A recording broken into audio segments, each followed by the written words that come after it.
मेरे ससुर की मोबाइल की दुकान थी। हर रात मेरे ससुर मेरे कमरे में आते और कहते, बहू मेरा मोबाइल चार्ज पर लगा दो।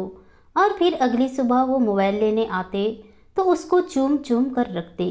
मैं हैरान हो जाती। एक दिन जब वो मोबाइल लेकर कमरे में गए तो मैं भी उसके पीछे चली गई, और जो मैंने देखा तो मेरे होश उड़ गए, क्योंकि ससुर तो मेरा नाम रानी है। यह मेरी एक ऐसी दुख भरी कहानी है जिसे सुनकर शायद आपकी भी आंखों में आंसू आ जाएंगे।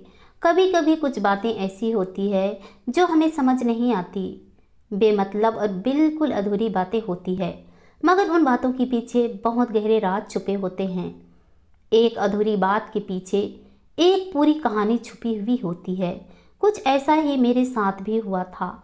अब कभी कभी मैं सोचती हूँ कि अगर मैं उन अधूरी बातों का मतलब सही टाइम पर समझ गई होती तो यह सब कुछ नहीं हो रहा होता जो आज मेरी समझ में आए बिना ही हो रहा था। अगर उस वक्त मुझे पता चल जाता तो मैं अपनी ज़िंदगी के इस वक्त में पछता नहीं रही होती। अगर शायद ऐसा ही होना मेरे नसीब में लिखा हुआ था। मेरे ससुर की मोबाइल रिपेयरिंग की दुकान थी जिस पर वह खुद ही बैठा करते थे और बहुत अच्छे मैकेनिक थे। काफ़ी सारे लोग अपना ख़राब मोबाइल, टूटा फूटा मोबाइल मेरे ससुर से सही करवाने के लिए आते थे। मेरे दो देवर थे, एक ननद थी। दोनों देवर तो पढ़ रहे थे और मेरे पति नौकरी पर जाते थे। मेरे ससुर दिखने में काफ़ी जवान लगते थे, क्योंकि मेरी सास और ससुर दोनों ही दिखने में अच्छे थे। इसी वजह से उनके बच्चे भी अपने माँ बाप पर ही गए थे।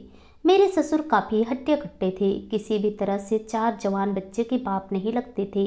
मेरे ससुर की आदत थी कि वह रोज़ रात को जब अपनी दुकान बंद करके घर आते तो दुकान से ख़राब मोबाइल लेकर आते थे और कहते कि इस मोबाइल में रात भर चार्जिंग होनी चाहिए, इसको चार्जिंग पर लगा देना। और मैं वह मोबाइल अपने चार्जर से सारी रात अपने कमरे में चार्जिंग पर लगा दिया करती थी। फिर सुबह जैसे ही मेरे ससुर दुकान पर जाते तो जाते वक्त मुझसे वह मोबाइल ले लिया करते थे और मोबाइल को पलट पलट कर बड़े गौर से देखते थे और जेब में डाल लेते और मुझसे कहती कि बहू ख़त्म हो जाएगी तो मुझे बता देना। अपने ससुर की यह बात मेरी बिल्कुल भी समझ में नहीं आती थी और मैं उनकी इस बात को सुनकर सोच में पड़ जाती थी कि आखिर मेरे ससुर क्या ख़त्म होने की बात कर रहे हैं। भला मेरे ससुर ऐसा क्यों बोलते हैं। और बात पूरी होती ही वह जल्दी जल्दी घर से बाहर चले जाते थे। मैंने कई बार उनसे पूछने की कोशिश की, मगर वह मेरी बात को इस तरह से इग्नोर कर देते थे जैसे उन्होंने मेरी बात सुनी ही ना हो। वो अजीब ही मुड़ी किस्म के इंसान थे। वो जब बात करने पर आते तो बहुत बातें करते थे और जब खामोश हो जाते तो किसी की हिम्मत नहीं थी कि कोई उनसे बात भी कर ले। मेरा पति काम के सिलसिले में दूसरे शहरों के चक्कर लगाता रहता था, इसलिए मैं घर में अपनी बूढ़ी सास के साथ अकेले ही रहती थी। जब मैं अपने पति को ससुर के बारे में बताती तो वो कहते थे कि उनसे ज़्यादा सवाल जवाब मत किया करो, उन्हें पसंद नहीं है। कोई उनसे सवाल जवाब नहीं करता, इसलिए मैं अपने सारे सवालों को अपने दिल में ही दबाए बैठी रहती थी। इन अधूरी बातों का मतलब सोचती रहती थी जो मेरे ससुर मुझसे कहकर जाते थे, मगर कभी यह पहेली मुझसे न सुलझ सकी थी। आखिरकार मैंने भी खामोश रहने का ठान ही लिया था। मगर एक दिन जब मेरा मूड किसी बात पर बहुत ज़्यादा ख़राब था और मेरे ससुर ने मुझसे मोबाइल मांगते हुए फिर से वही बात दोहराई तो मुझे अंदर ही अंदर बहुत गुस्सा आया और मैंने सोच लिया था कि अब मैं उनकी बातों के मतलब को जानकर ही रहूँगी। अगले दिन मैं ससुर के मोबाइल मांगने से पहले ही मोबाइल अपने हाथ में पकड़कर खड़ी हो गई थी और उनके सुबह दुकान पर जाने का इंतज़ार करने लगी थी। थोड़ी देर बाद जब मेरे ससुर मेरे पास आए और कहने लगे मोबाइल दे दो, मैं जल्दी से उनके हाथ में मोबाइल पकड़ा दिया। मुझे देखते ही मेरे ससुर के चेहरे का रंग उतर गया था।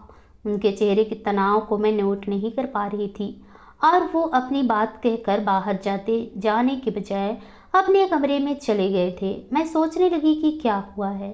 मेरे ससुर कभी मुझे इस बात का मतलब खुद तो नहीं बताते हैं, मैं खुद ही देख लूं आखिर ऐसी क्या बात है कि मेरे ससुर बार बार एक ही डायलॉग दोहराते रहते हैं।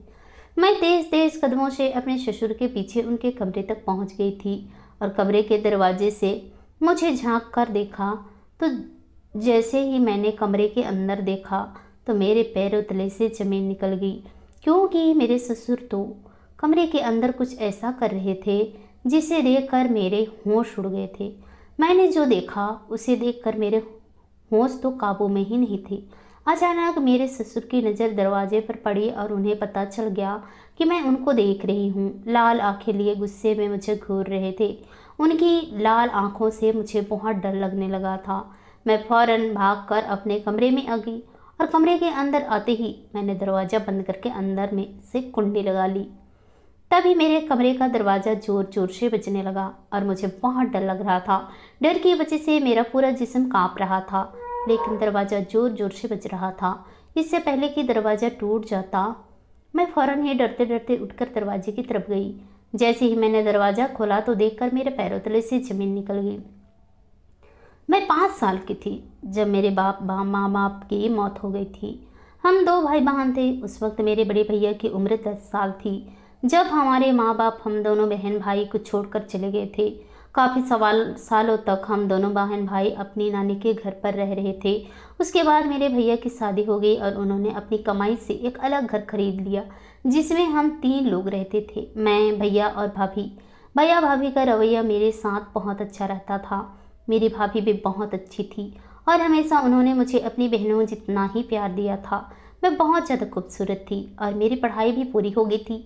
सब लोग भाभी से कहते थे कि जल्दी अपनी ननद की शादी कर दो। भाभी भैया को कहती कि आप अपनी बहन के रिश्ते देखना तलाश करो, अब वो जवान हो गई है। भैया कहते कि मेरी बहन हमेशा के लिए छोटी ही रहेगी। मैं अभी इतनी जल्दी उसकी शादी नहीं करना चाहता। मेरे भैया की जॉब बहुत अच्छी कंपनी में लगी हुई थी, इसलिए हमारे घर में किसी चीज़ की कोई कमी नहीं थी। मेरी भाभी भी स्कूल में टीचिंग करती थी।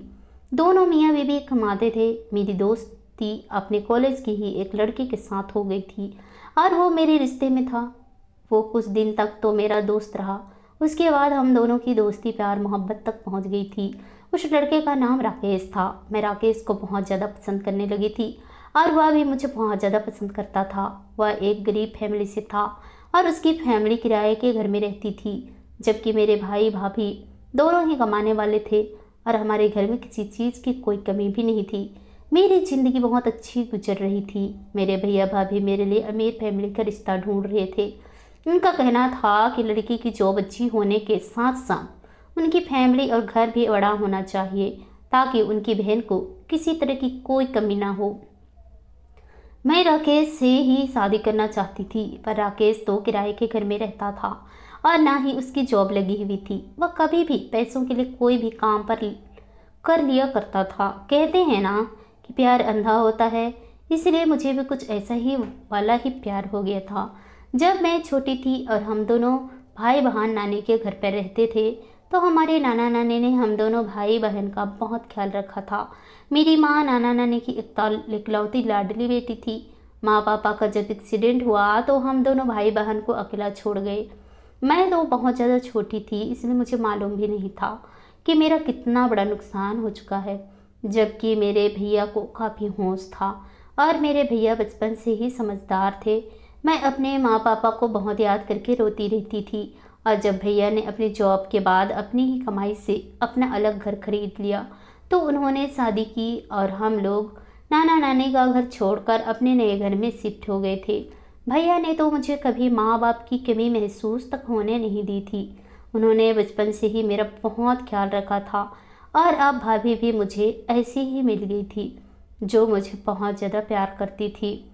उधर मैं राकेश से बहुत प्यार करने लगी थी।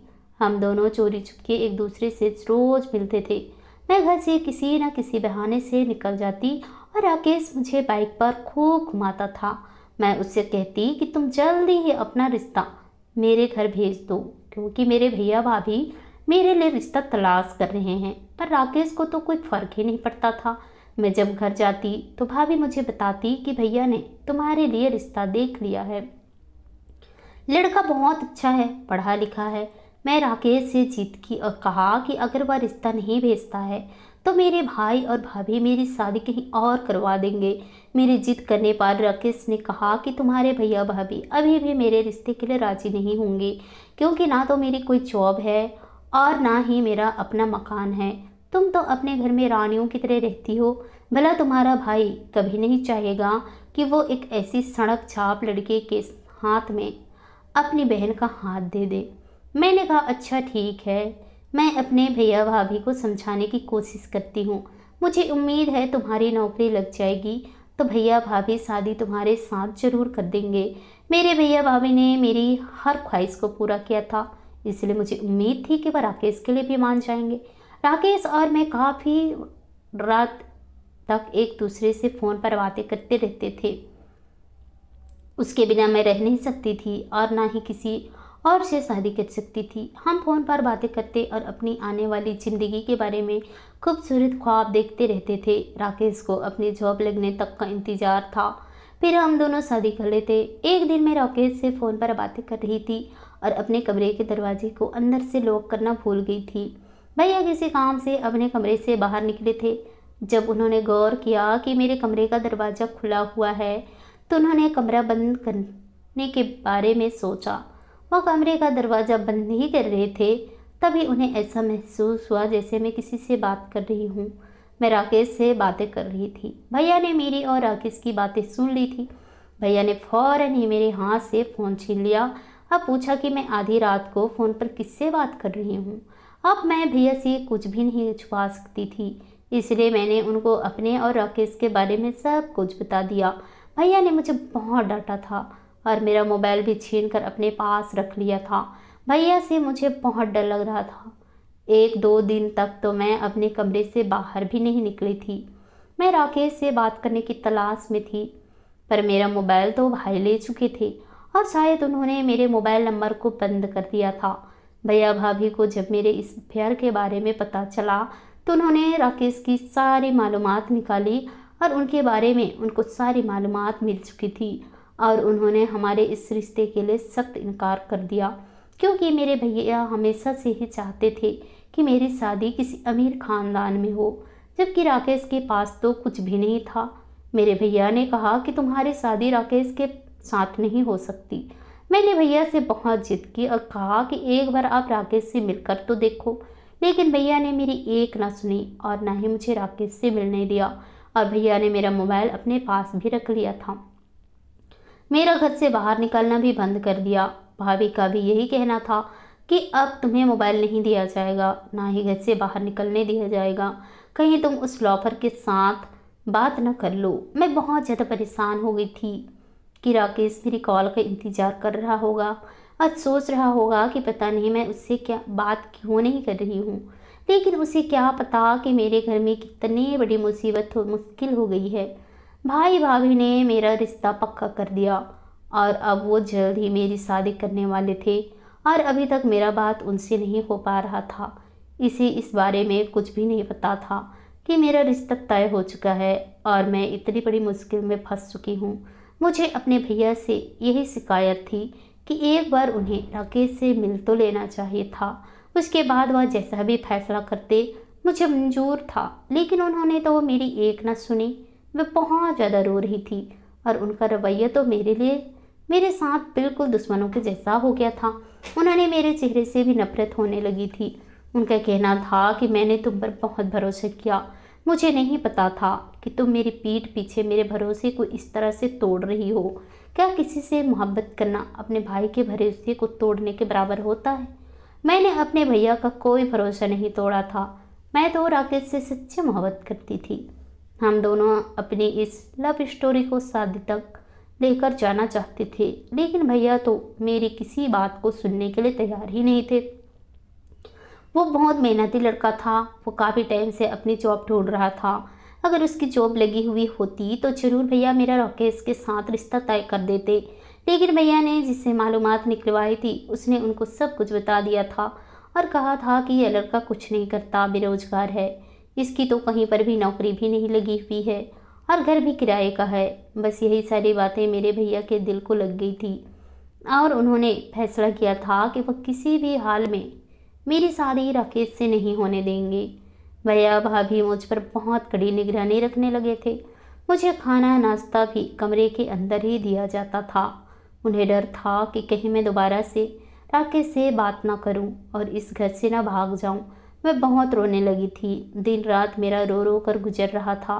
एक दिन मैंने भैया भाभी की चोरी चुपी से बातें सुन ली थी। भैया भाभी से कह रहा था कि अगर रानी उस लड़के को पसंद करती तो उसकी शादी होने दो। ऐसा ना हो कि जल्दबाजी में और गुस्से में आकर तुम कोई गलत फैसला कर दो। भैया कहने लगे, मुझे अपनी बहन से ऐसी उम्मीद नहीं थी कि उसे मेरी मोहब्बत होते हुए भी किसी और दूसरे की मोहब्बत की ज़रूरत पड़ती। मैंने उसे माँ पापा दोनों का प्यार दिया, कभी किसी चीज़ की कमी नहीं होने दी, और उसने फिर भी मेरे पीठ पीछे उस लड़के के साथ इश्क लड़ाया। मैं उस लड़के के बारे में अच्छी तरह से जानता हूँ। वो लड़का बिल्कुल भी अच्छा नहीं है।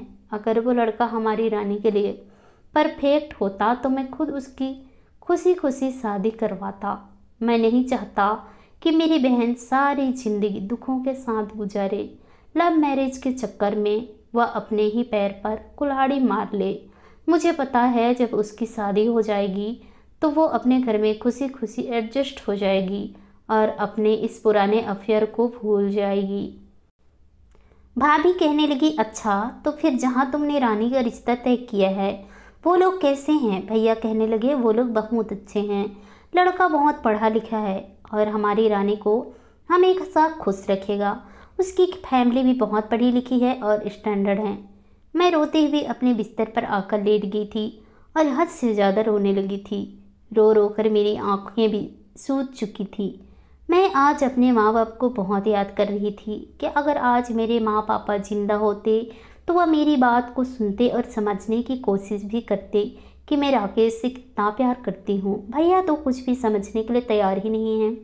मैं नहीं जानती थी मेरी शादी किससे होने जा रही है। बस मेरी मंगनी की तैयारियां चल रही थी। मैं तो एक जिंदा लाश की तरह अपने फंक्शन में शामिल थी। बाकी इस शादी से मेरी कोई खुशी नहीं थी। मेरी मंगनी वाले दिन मेरी एक दोस्त आई जिसे मेरे और राकेश के अफेयर के बारे में सब कुछ पता था। वो कहने लगी, रानी जब तुम्हारी भाभी ने मुझे तुम्हारी मंगनी की दावत दी तो मैंने राकेश को इस बारे में बता दिया कि तुम्हारी मंगनी हो रही है। उसने कहा कि मैं क्या करूं, मैं भी तो मजबूर हूँ। मुझे पता है कि उसका भाई कभी भी हमारे रिश्ते के लिए तैयार नहीं होगा। उसने कहा कि अभी सही वक्त यही है कि वो खामोशी से रानी शादी कर ले। ऊपर वाला ने चाहा तो हम दोनों जरूर मिलेंगे। रानी बाद में अपने पति से तलाक लेकर मुझसे शादी कर लेगी। उसने कहा कि जब तक मेरी जॉब भी नहीं तब तक मेरी जॉब भी लग जाएगी। मेरी दोस्त कहने लगी, मैंने राकेश से कहा भी था कि तुम ये किस तरह की बातें कर रहे हो, यह सब मुमकिन नहीं है। अगर तुम्हें शादी करनी है तो अभी करो। लेकिन राकेश ने जवाब दिया कि तुम पागल हो गई हो, शादी करना इतना आसान नहीं होता। यह बात कहकर मेरी दोस्त खामोश हो गई थी। मैंने उससे कहा कि ऐसा कैसे हो सकता है कि पहले मैं एक से शादी कर लूं और फिर उससे तलाक लेकर दूसरे से शादी कर लूं। मैं बहुत गुस्से में थी। जब मेरी दोस्त ने मुझे राकेश की बातें बताई तो मुझे उसके ऊपर और भी ज़्यादा गुस्सा आने लगा था। उसने मुझसे कितने सारे वादे किए थे। मैंने अपनी दोस्त से कहा कि तुम मुझे अपना मोबाइल दो, मैं राकेश से बात करना चाहती हूँ। मेरी दोस्त ने मुझे राकेश के नंबर पर कॉल लगा कर दे दी और जब मैं राकेश से बात की तो उसने कहा कि इसमें मुश्किल वाली क्या बात है, तुम्हारा भाई जिसके साथ शादी करवा रहा है वो बहुत अमीर लड़का है, उम्र में भी तुमसे काफ़ी बड़ा है। मैंने सारी मालूमात निकाल ली है। वह शादी के कुछ दिनों बाद ही अमेरिका चला जाएगा क्योंकि उसका बिजनेस अमेरिका में ही सेट है। वो तुम्हें हर महीने अपनी सैलरी भेजता रहेगा और इधर हम दोनों इन पैसों से एक अपना अच्छा अलग घर लेंगे और वहाँ पर रहेंगे। फिर हम दोनों को कोई अलग नहीं करेगा। मैंने राकेश से कहा कि तलाक लेने के बाद तुम मुझे एक्सेप्ट कर लोगे? तो वह कहने लगा, मैं तुमसे बहुत प्यार करता हूँ। मुझे तुम्हारी शादी से और तुम्हारे तलाक से कोई फ़र्क नहीं पड़ता। मुझे सिर्फ तुमसे मतलब है। तुम मुझे हर हाल में कबूल हो। अभी तो मैं मजबूर हूँ क्योंकि अभी मेरे पास कुछ भी नहीं है। बस फिर राकेश ने मुझे यह सब कुछ समझा दिया और मेरा ब्रेन वॉश कर दिया और मैं उसकी हर बात को मानती चली गई। मैं राकेश की मोहब्बत में अंधी हो गई थी और मुझे उसकी मोहब्बत में सही गलत का पता ही नहीं चला। बस मैं राकेश के बनाए गए प्लान के मुताबिक चलती गई। मैं विदा होकर अपने ससुराल आ गई। मेरे पति का नाम समीर था। वह एक नॉर्मल सी शक्ल वाला लड़का था और मुझसे उम्र में काफ़ी बड़ा था। उसका अमेरिका में अपना बिजनेस था। वो छुट्टियों पर अपने घर आता था। अमेरिका के साथ साथ उसका बाकी देशों में भी आना जाना लगा रहता था क्योंकि किसी भी जगह से जब तक उसका कॉन्ट्रैक्ट पूरा नहीं होता तब तक वह घर पर नहीं आता था। इसलिए उसे ज़्यादातर अमेरिका में ही रहना पड़ता था। अब तो वो अपनी शादी करने के लिए यहाँ पर आया हुआ था, इसलिए 1 महीने के अंदर अंदर ही मेरी शादी हो गई। यह लोग बहुत पैसे वाले थे। मेरे दोनों देवर पढ़ाई कर रहे थे। मेरे ससुर की अपनी मोबाइल रिपेयरिंग की दुकान थी। यह उनका शौक था। उनके कहना था कि जब वह काफ़ी सालों पहले बहुत गरीब हुआ करते थे, तब उन्होंने उसी दुकान से अपनी ज़िंदगी की शुरुआत की थी और आज वो इस छोटी सी दुकान से कहाँ पहुंच गए। मेरे ससुर के लिए वह मोबाइल की दुकान बहुत लकी थी, इसलिए अमीर होने के बाद उन्होंने अपने इस पुराने काम को नहीं छोड़ा था। मैं अंदर ही अंदर बहुत उदास थी, मगर दिखावे के लिए मुझे खुश नज़र आना पड़ रहा था। मुझे उस दिन का इंतज़ार था जब समीर अमेरिका जाने वाला था। समीर को तो मैं बहुत पसंद आई थी। उसने कहा था कि मुझे तुम जैसी ही बीवी की तलाश थी, लेकिन मुझे वह बिल्कुल पसंद नहीं आया था। मैंने तो अपनी आंखों में राकेश के ही ख्वाब सजाए हुए थे। जब समीर अमेरिका जा रहा था तो मुझे बहुत ज़्यादा उदास नज़र आ रहा था। उसका दिल नहीं कर रहा था कि वो अपनी नई नवेली बीवी को छोड़कर जा रहा था। उसने कहा था कि मैं जल्द ही तुम्हें अमेरिका बुलवा लूँगा। मुझे तो बस जल्दी थी, वो जल्द से जल्द यहाँ से चला जाए। उसके जाने की खुशी मुझे अंदर ही अंदर हो रही थी। वो अमेरिका जाने से पहले मुझे अपने साथ मेरे मैके ले गया था। वहाँ पर भैया भाभी मुझे देखकर बहुत खुश हुए थे, क्योंकि मैं बहुत खूबसूरत लग रही थी। खूबसूरत तो मैं पहले से ही थी, मगर अब शादी के बाद जेवर और मेकअप करके मेरी खूबसूरती और विचार चांद लग गए थे। फिर मैं पति के साथ अपने ससुराल आ गई। कुछ दिन बाद पति अमेरिका जा चुका था। मैंने पति के जाते ही फ़ौरन उसे कॉल पर बात की, क्योंकि मेरे पति ने मुझे एक नया मोबाइल दे दिया था। मैं राकेश से मिलने के लिए बहुत तड़प रही थी। उसने मुझे पार्क में मिलने के लिए बुलाया। मैं अपनी सास से बहाना करके राकेश से मिलने के लिए चली गई थी। राकेश ने जब मुझे देखा तो देखता ही रह गया था। काफ़ी देर तक तो वह मेरी खूबसूरती की तारीफ करता रहा। उसके बाद उसने मुझे समीर को काबू करने की टिप्स बताई, क्योंकि समीर सारे पैसे मुझे भेजता रहा, मगर मुझे राकेश की सारी बातें अच्छी नहीं लग रही थी।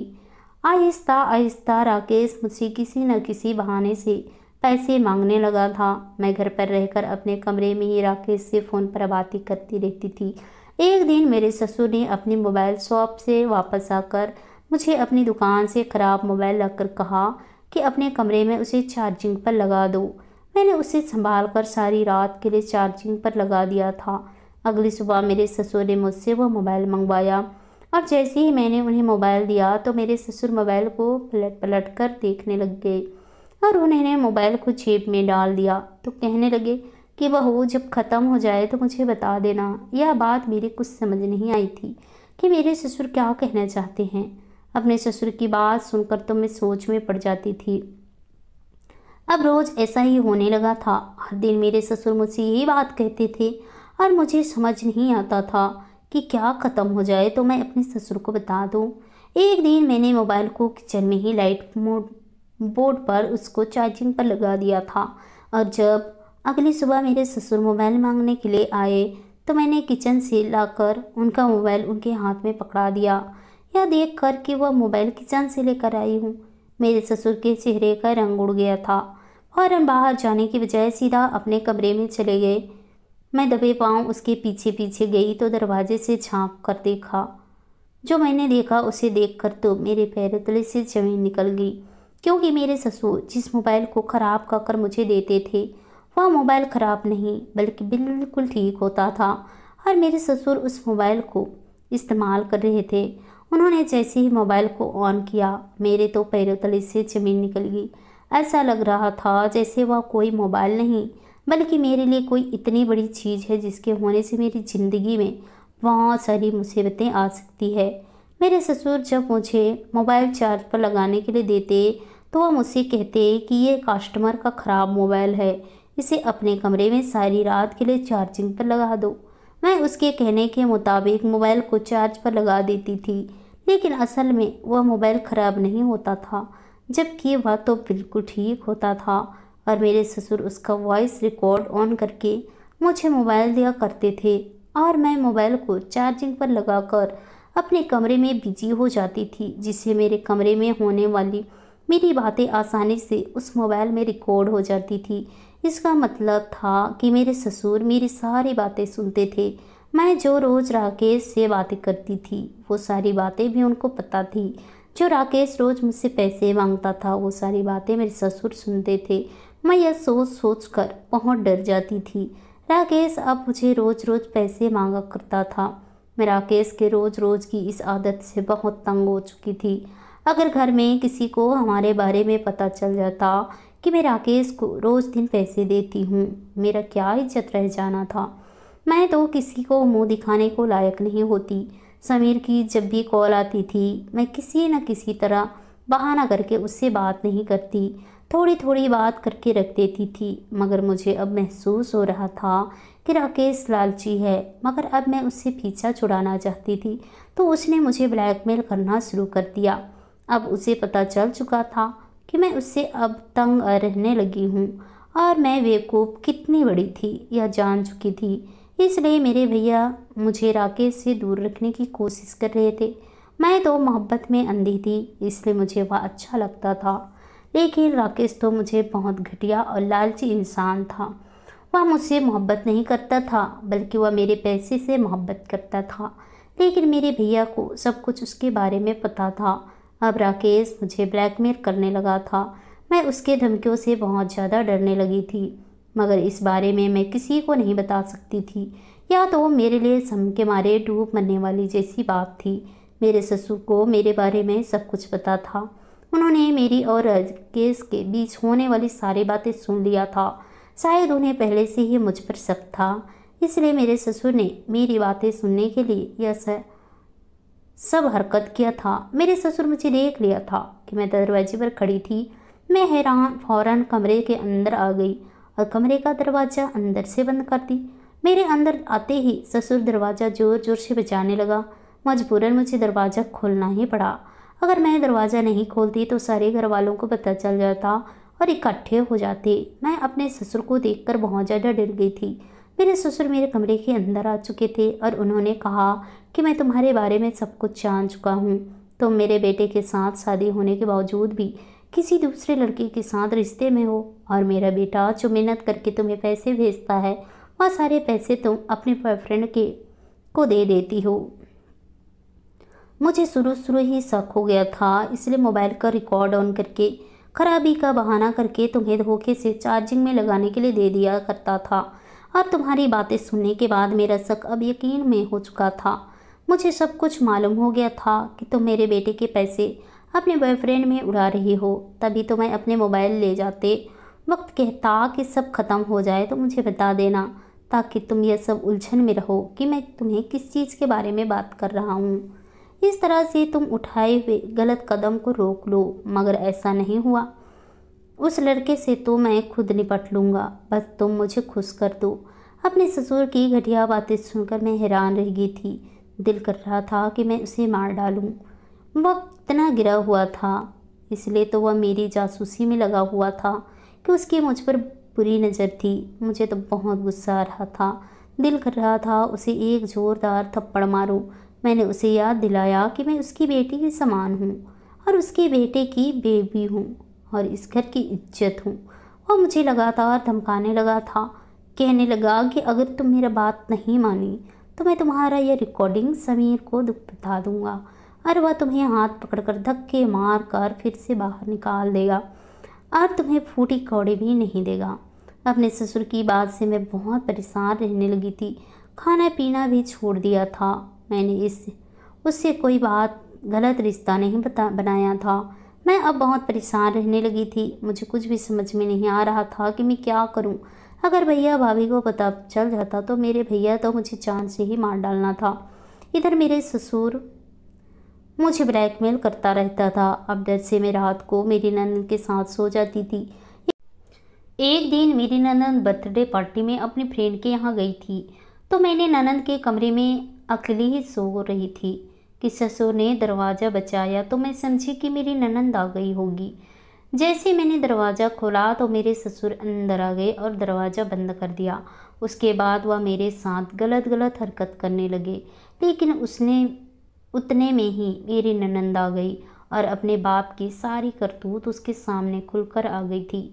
तो मेरे ससुर ने मेरे और वह राकेश की रिकॉर्डिंग को अपनी बेटी को दिखाया, लेकिन मेरी ननंद ने विश्वास नहीं किया और कहा कि आज के बाद भाभी को तंग किया तो मैं भैया को बता दूंगी। अब मेरा ससुर डर गए थे, इसलिए मुझे तंग नहीं करते थे। एक दिन मेरी ननंद ने चुपके से वो मोबाइल तोड़ दिया जिसमें मेरी और राकेश की रिकॉर्डिंग थी। इस तरह हमारे सबूत ख़त्म हो चुके थे। मेरी ननंद ने मेरा बहुत ज़्यादा सपोर्ट किया था। मेरी ननंद ने अपने भाई से फ़ोन करके कहा कि भाभी का तबीयत ख़राब है, अब जल्दी से आ जाएं। भाभी को अकेले में आपके बिना अच्छा नहीं लगता है, इसलिए आप इसे अमेरिका लेकर चले जाएं। अब मैं अमेरिका आ गई हूँ अपने पति के साथ, अभी यहाँ पर बहुत खुश हूँ। आशा करती हूँ दोस्तों आप लोगों को ये कहानी पसंद आई होगी। कहानी पसंद आई तो कहानी को लाइक कीजिए, शेयर कीजिए, कमेंट कीजिए और ऐसे ही कहानी सुनने के लिए प्लीज़ हमारे चैनल को सब्सक्राइब ज़रूर कीजिए।